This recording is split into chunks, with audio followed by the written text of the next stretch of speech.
Baik, saya ingin ke Bung Andreas. Bung Andreas, nama Andika Perkasa ini dari mana sih munculnya?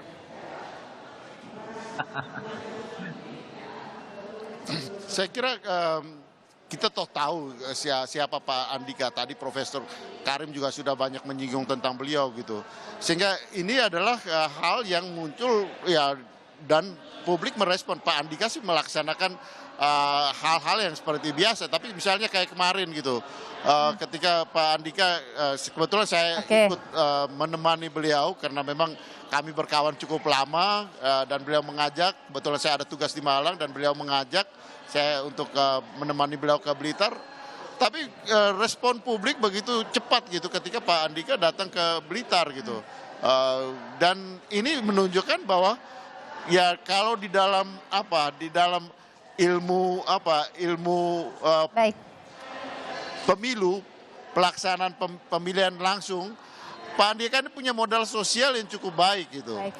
Sehingga Bung Andreas, satu dua hal yang dia lakukan itu kemudian menarik perhatian publik gitu. Bung Dan Andreas, saya ingin tahu begini, apakah nama Pak Andika ini muncul dari Bu Mega atau dari Pak Jokowi?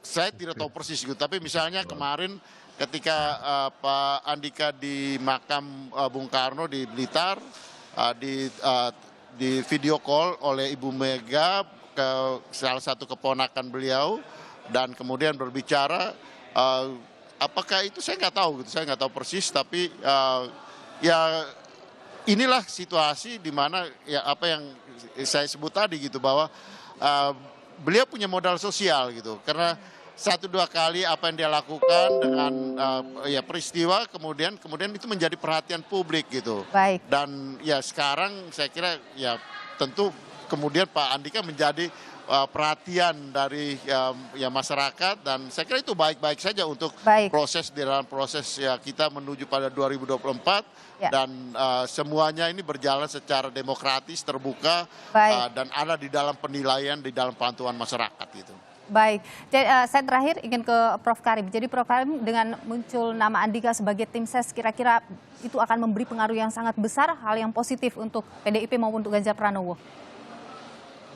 Ya, saya yakin itu ya, karena saya bilang dengan segala latar belakang pembelahan sosial, latar belakang militer, meskipun dikotomi sipil militer tidak lagi menguat gitu ya, tetapi kinerjanya masih dibutuhkan dalam hal itu untuk menghadapi ketidakpastian politik dan politik dunia. Baik. Menurut saya hanya satu saja tantangannya sebenarnya, Nilu ya. Tantangannya adalah Andika masih muda. Sebab PDIP kan artinya apa? Kalau Andika ingin direkrut, dia harus benar-benar di PDIP kan.